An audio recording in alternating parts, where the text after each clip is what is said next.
Em nome do Pai, do Filho e do Espírito Santo. Amém. Amado ouvinte do programa Oração da Manhã, te convido a saudarmos juntos o anjo da guarda. Santo anjo do Senhor, meu zeloso guardador, se a ti me confiou a piedade divina, sempre me rege, me guarda, me governa, ilumina. Amém. Estamos unidos em Jesus nesta manhã de terça-feira, sob o olhar dos santos anjos, para retomarmos nossas atividades com alegria, com fé, com dedicação.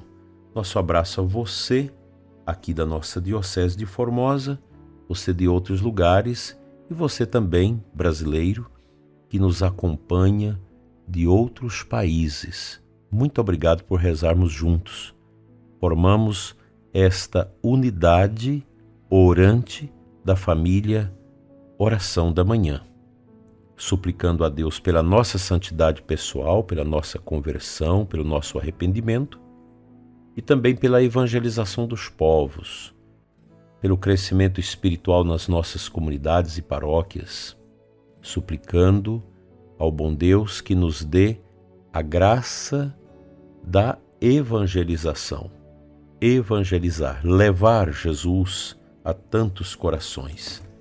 Essa é a finalidade precípua da Igreja, evangelizar. O nosso programa quer ser uma gota de esperança, de fortaleza, de unção nos nossos corações, para que não percamos de vista esta grande dádiva, falar de Deus, anunciar Jesus com palavras e com a nossa própria vida. Compartilho com você a meditação desta manhã a partir do livro Corpo Místico de Cristo, do Bispo Fulton Sheen, na página 107. O céu e a terra passarão, mas tuas palavras não passarão. Nosso Senhor não se esquivou em responder ou deixar sem resposta as perguntas a ele dirigidas. Ele veio à terra para nos deixar a verdade e a vida. E morrendo em vez de ceder em uma vírgula, parece natural que ele a preservasse e deixasse alguma marca definida de identificação. Aquele sinal que ele deu foi o sinal de todas as coisas vivas, o sinal da própria cruz.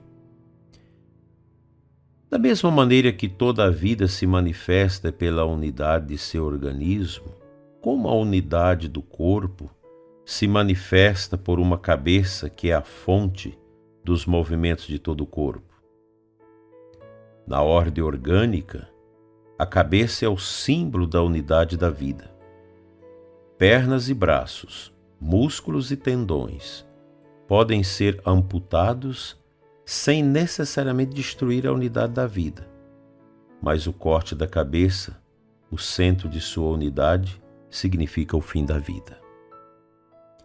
Da mesma forma, na ordem social, sabemos que um clube, ou um grupo, ou uma sociedade, ou uma nação permanece unido por causa de seu chefe, seu presidente, seu rei ou seu governante. Tão verdadeiramente, a chefia é signo de unidade da vida, que na ordem psicológica tudo depende, por sua própria natureza, a reconhecer uma primazia, ou melhor, esta acaba ocorrendo pela própria necessidade de ordem.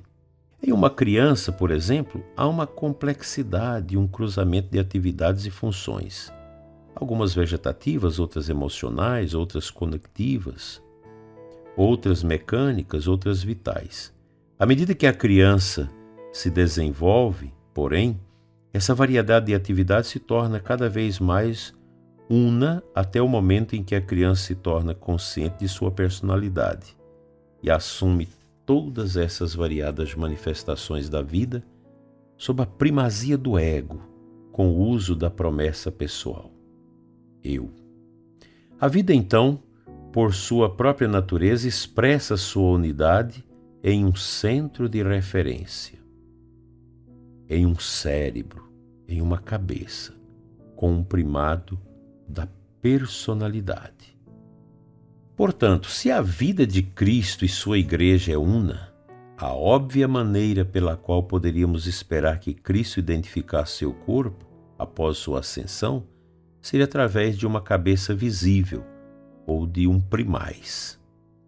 Ele era sua cabeça invisível, mas isso não o impediria de deixar um representante visível de seu comando, assim como sua divindade não impediria de usar homens como pregadores de sua palavra, a água como canal de sua graça regeneradora e o pão como meio para a comunhão de sua vida eterna. O que esperamos, portanto, que Cristo faça pela sua própria natureza das coisas é o que ele faz de fato. Ele designou uma cabeça visível para seu corpo, como símbolo de sua unidade com ambas. Claro, ele poderia ter feito de outra forma, e pode haver algumas de outras criaturas que imaginam ser capazes de pensar em um plano melhor. Mas se devemos ser cristãos, devemos ser guiados pelo que ele fez e não pelo que gostaríamos que ele fizesse. A coisa mais surpreendente sobre os atos de Nosso Senhor foi que ele parecia levar em conta as opiniões daqueles que discordavam dele.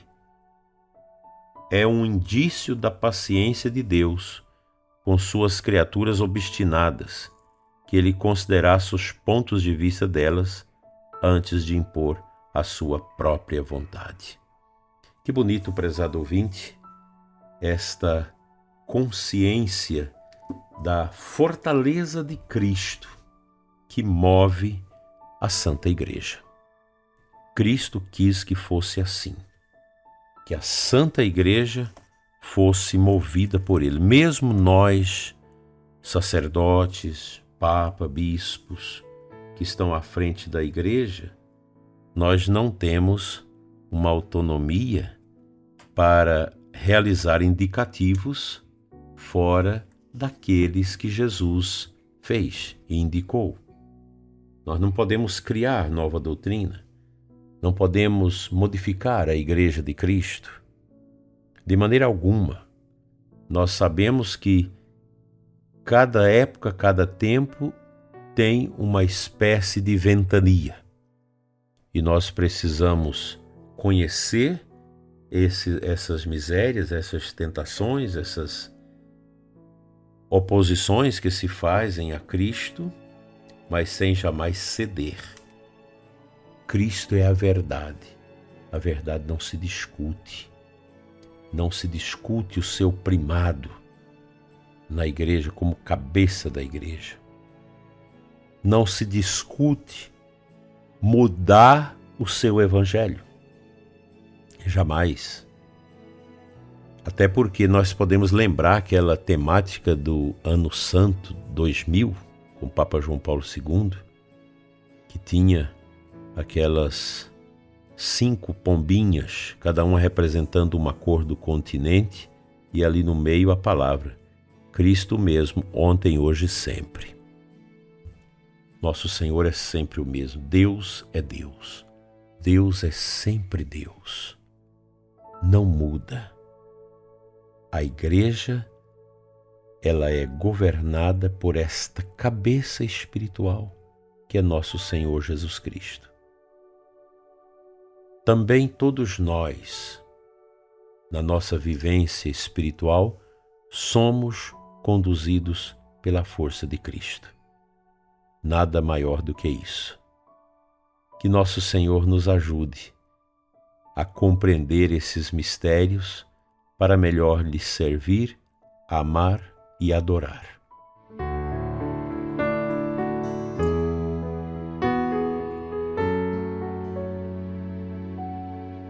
A antífona de aclamação ao Santo Evangelho desta terça-feira é do Salmo 118, versículo 36.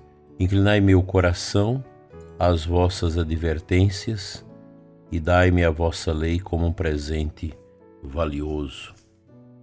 O salmista reconhece aqui a importância da lei de Deus, dos mandamentos divinos, das orientações que o Senhor deu a Moisés, deu aos patriarcas do Antigo Testamento e que o peregrino judeu deveria observar.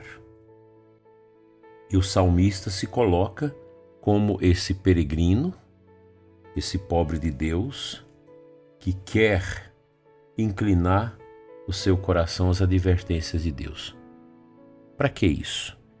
Porque ele sabe que quando eu sinalizo que a minha vontade deve estar conectada à vontade de Deus, então eu terei a satisfação, eu terei a felicidade, eu terei a tranquilidade de alma, pois os mandamentos de Deus, o querer de Deus, é que fundamenta e fortalece a minha liberdade, a minha razão de ser, a minha passagem por este mundo.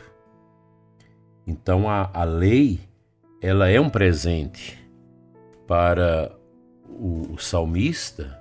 As orientações divinas, os mandamentos, não são pesados, não são cargas, não são opressões que vêm sobre nós. A gente vive nesse mundo agora que todo mundo quer fazer o que quer. Quer que a igreja seja um espaço onde você louva a Deus, mas sem que nada incida sobre a sua liberdade, sobre a sua vida, sobre a sua maturidade. É uma igreja mundana que muita gente quer. Uma igreja que fala de Deus, mas que Deus não tem nada de ressonância, de incidência sobre a nossa vida. Essa não é a igreja de Cristo. Não, essa não é a igreja de Nosso Senhor. A igreja de Nosso Senhor, ela não é para todos. A igreja não é uma adesão fácil, você viver aquilo que Nosso Senhor quis que a sua igreja propalasse para nós, não é fácil. E a igreja nunca quis ser uma imposição. A igreja, ela é sempre uma proposição, ela é propositiva. É católico quem quiser ser católico. Ninguém é obrigado a ser católico. Mas nos nossos tempos, então a igreja católica não pode falar sobre alguns temas, nem posso dizer aqui no programa, senão cai as mídias, cai tudo. Certos temas que você não pode falar, certas atividades que a gente não pode propor, mas a igreja de Nosso Senhor Jesus Cristo, ela é a igreja da verdade. E quando a gente cumpre a verdade, a gente é livre. Essa é a grande promessa de Deus. Conhecereis a verdade e a verdade vos libertará. E se Jesus me libertar, eu serei verdadeiramente livre. Que essa graça caia no nosso coração sempre.